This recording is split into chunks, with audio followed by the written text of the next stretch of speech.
नमस्कार दोस्तों, आरवी योजना यूट्यूब चैनल पर आप सभी का स्वागत है। एक और नया ताज़ा अपडेट लेटेस्ट न्यूज़ आप सभी पेंशन लाभार्थियों के लिए लेकर हाजिर हो चुके हैं। सभी पेंशन लाभार्थी ध्यान दें, 5 नए नियम लागू 1 जून से। 3-3 हज़ार रुपये तभी बैंक खातों में किए जाएंगे ट्रांसफ़र। इन नियम का करें पालन। सरकार की तरफ से जो हम आपको नियम बताने जा रहे हैं वह अनिवार्य कर दिए गए हैं। यदि आप अपने बैंक खातों में समय समय से 3-3 हज़ार रुपये पेंशन के प्राप्त करना चाहते हैं तो इन नियम का पालन आपको करना ही है। आज की जो ये जानकारी है सभी दिव्यांग, विधवा महिलाएं, तलाकशुदा महिलाएं, वृद्धावस्था और कुष्ठ अवस्था पेंशन लाभार्थियों के लिए है। वीडियो की शुरुआत करने से पहले हमारा आपसे निवेदन है, यदि आप हमारे चैनल पर पहली बार आए हैं तो चैनल को सब्सक्राइब जरूर कर लीजिएगा।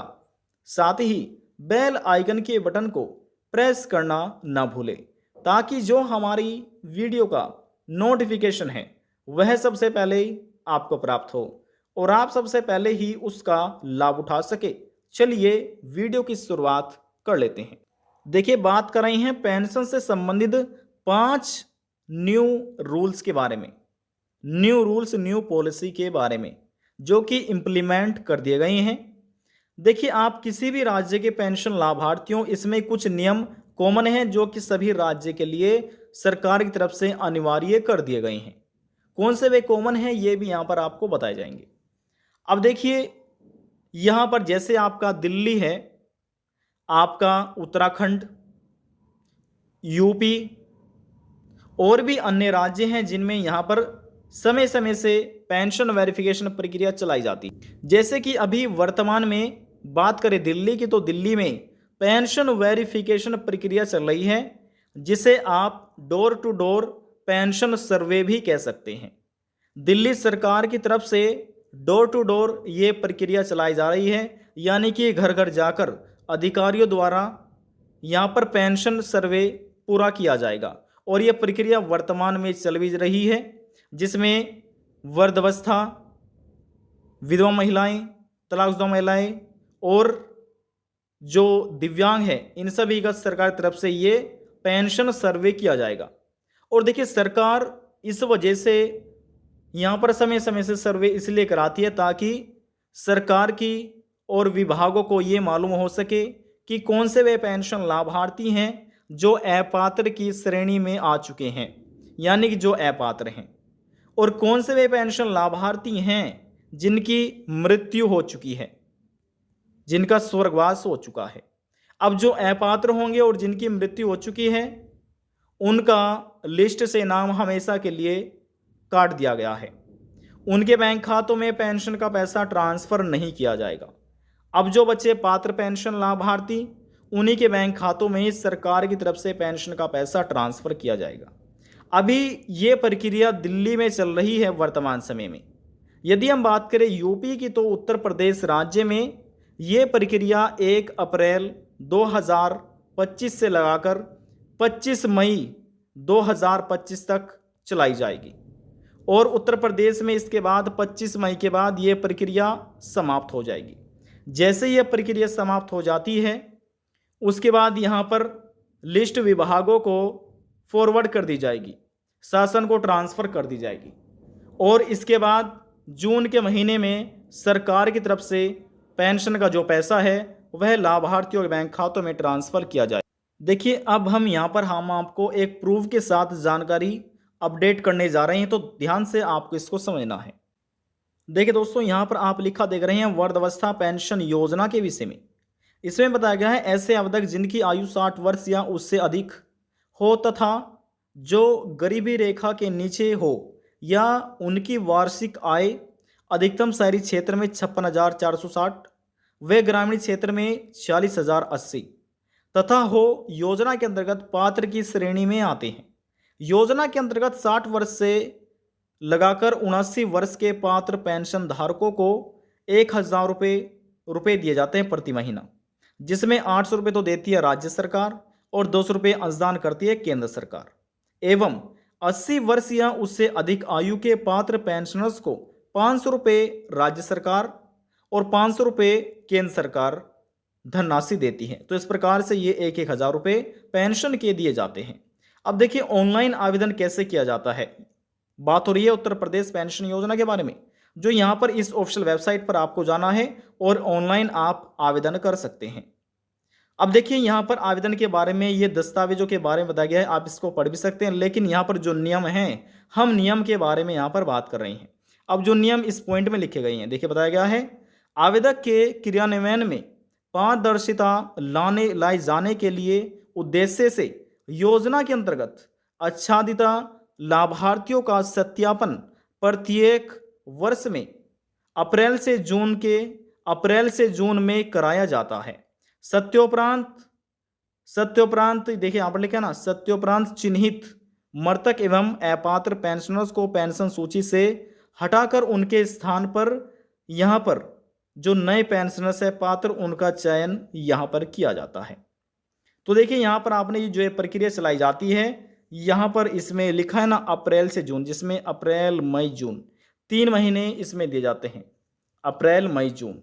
अभी देखिए मई का महीना वर्तमान में चल रहा है, लेकिन इस बार जो प्रक्रिया है ये 25 मई को समाप्त कर दी गई है। तो जो उत्तर प्रदेश में पेंशन है वह आएगी जून के महीने में। जून के महीने में सरकार पेंशन बैंक खातों में ट्रांसफर करेगी। इसमें 60 लाख से अधिक वृद्धावस्था लाभार्थियों को पेंशन का लाभ मिलेगा और 30 लाख से अधिक, जिसमें विधवा महिला, तलाकशुदा महिला हैं, जिनको ये 3-3 हज़ार रुपये पेंशन का लाभ दिया जाएगा। और यहाँ पर इसी प्रकार से 8 लाख से अधिक दिव्यांग और कुष्ठ अवस्था पेंशन लाभार्थियों की संख्या है, जिनको जून के महीने में सरकार पेंशन ट्रांसफर करेगी। ये तो आपने समझ लिया है। अब बात करते हैं नियम के बारे में। जब तक आप इन नियम का पालन नहीं करेंगे तो आपके बैंक खातों में ये जून के महीने में 3-3 हज़ार रुपये पेंशन ट्रांसफर नहीं की जाएगी। नियम कौन से हैं, किस प्रकार से, तो चलिए नियम यहाँ पर हम आपको बता देते हैं। और देखिए सरकार की तरफ से पेंशन ट्रांसफर करने से पहले ये सभी कार्य आपके पूरे होने चाहिए। यदि ये सभी कार्य आपके पूर्ण हो जाते हैं तो फिर आपको भविष्य में मिलने वाली सभी किस्त आपको प्राप्त हो जाएगी। अप्रैल मई जून महीने की, जुलाई अगस्त सितंबर, अक्टूबर नवंबर दिसंबर जनवरी फरवरी मार्च, सभी किस्त का पैसा आपको दे दिया जाएगा। और जिन किस्तों यानी कि जिन पेंशनर्स का पैसा 3 महीने से 6 महीने से 8 महीने से रुक रहा है, तो वह भी आपके बैंक खातों में ट्रांसफर कर दिया जाएगा। तो कौन से रूल इंप्लीमेंट किए गए हैं, उन नियम के बारे में, रूल्स के बारे में आपको बता देते हैं। तो देखिए पहला रूल ये कहता है, जिसका आधार कार्ड यानी कि जिन पेंशनर्स का आधार कार्ड 10 वर्ष से अधिक पुराना हो चुका है, उन सभी अपने आधार कार्ड को अपडेट कराने की आवश्यकता है। जिसके नाम में, स्पेलिंग्स में, मात्राओं में गलतियां हैं, उनको अपनी गलतियां आधार कार्ड के ठीक करानी है। जैसे ही आपका ये आधार कार्ड ठीक हो जाता है, उसके बाद जो दूसरा कार्य आपको कराना है वह कराना है आपको अपनी पेंशन का। पेंशन में आपका आधार कार्ड लिंक किया जाएगा और यह कार्य ऑनलाइन ही होगा। नज़दीकी सीएससी सेंटर पर जाकर यह कार्य आपको पूरा करा लेना है। इसमें आधार कार्ड से लिंक मोबाइल नंबर और आधार कार्ड की आवश्यकता होती है। यदि आप ऑनलाइन चेक करना चाहते हैं कैसे चेक किया जाता है, इसके ऊपर यहाँ पर एक वीडियो भी बनाई गई है, वह वीडियो आप चेक कर सकते हैं। देखिए ये पहला और 2 कार्य यहाँ पर हमने आपको बता दिए हैं। बात करते हैं तीसरे कार्य के बारे में। अब जो देखिए जो तीसरा कार्य है, कुछ राज्य ऐसे हैं जिनमें यानी कि यहाँ पर आपको अपना जीवन प्रमाणीकरण सत्यापित करना होता है। जीवन प्रमाणीकरण सत्यापित करना होता है, जैसे कि आपका बिहार राज्य, आपका दिल्ली और भी अन्य बड़े बड़े राज्य हैं जिनमें जीवन प्रमाणीकरण सत्यापित किया जा रहा है। यदि आपको अभी तक पेंशन नहीं मिली तो कृपया करके आपको अपना जीवन प्रमाणीकरण सत्यापित करा लेना है। तीसरा कार्य ये था। बात करते हैं चौथे कार्य के बारे में। अब देखिए जो आपका चौथे नंबर का कार्य है, इसमें बताया गया है आप किसी भी राज्य में रहकर सरकार से पेंशन ले रही हैं।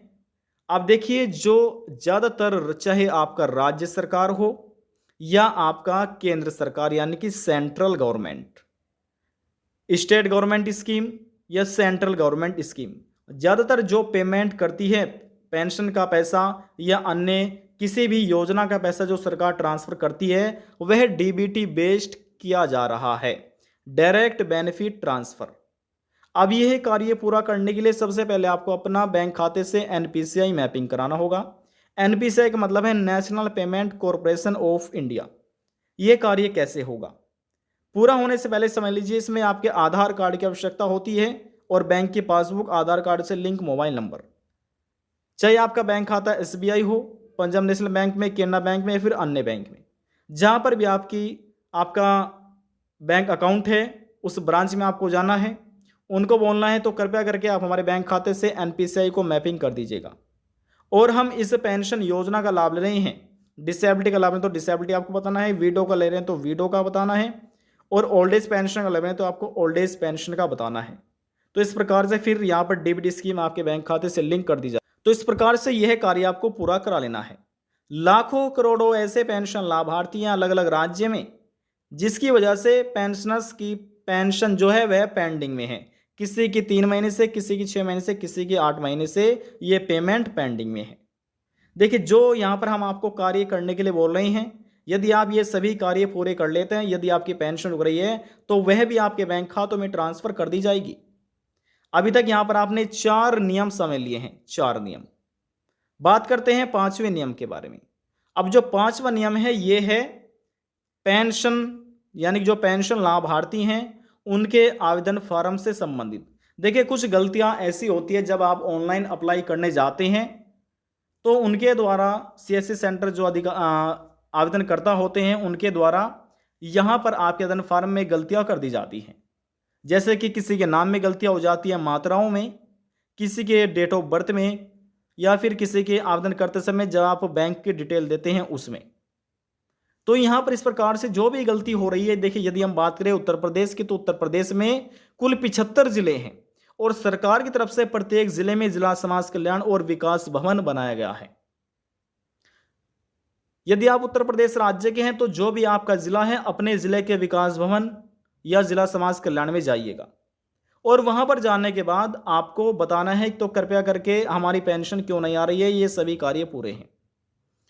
और उनको बताना है यहाँ पर कि कृपया करके एक बार हमारे आप आवेदन फॉर्म की जांच कर लीजिए और देखिए किस वजह से यहाँ पर हमारी पेंशन पेंडिंग में है। उनको बताना है कि जिस समय से आपकी पेंशन पेंडिंग में है, 3 महीने से, 6 महीने से या 8 महीने से, तो वे अधिकारी अपने डेस्कटॉप में चेक करके बताएंगे आपको कि किस वजह से आपकी पेंशन हो रही है, क्यों पेंडिंग में है। तो जैसे आपको कारण मालूम हो जाएगा तो यहाँ पर सॉल्यूशन भी आपको बता दिया जाएगा। तो इस प्रकार से आप अपने आवेदन फॉर्म की गलतियों को ठीक करा सकते। देखिए, यहाँ पर 5 नियम हमने आपको बता दिए हैं। कुछ ऐसे नियम हैं जो कि सभी राज्य में लागू है, कॉमन नियम है, ये आपको देख लेना है। पहला नियम है आपके आधार कार्ड की जो गलतियां वे आपको ठीक करानी है। दूसरा नियम हमने आपको बताया पेंशन ई-केवाईसी का, यानी कि जो आपकी पेंशन में आधार कार्ड को लिंक कराना है। और तीसरा कार्य हमने आपको बताया यहाँ पर जीवन प्रमाणीकरण का, ये आपको सत्यापन कराना है जिसका नहीं हुआ है, ठीक है। और चौथा कार्य यहाँ पर हमने आपको बताया है एनपीसीआई मैपिंग का, डीबीटी इनेबल का, जो कि आपके बैंक से ये पूरा हो पाएगा। और 5वां जो नियम है ये हमने बताया है जिसके आवेदन फॉर्म में पेंशन की गलती हो रही है, कैसे वे ठीक करा सकते हैं।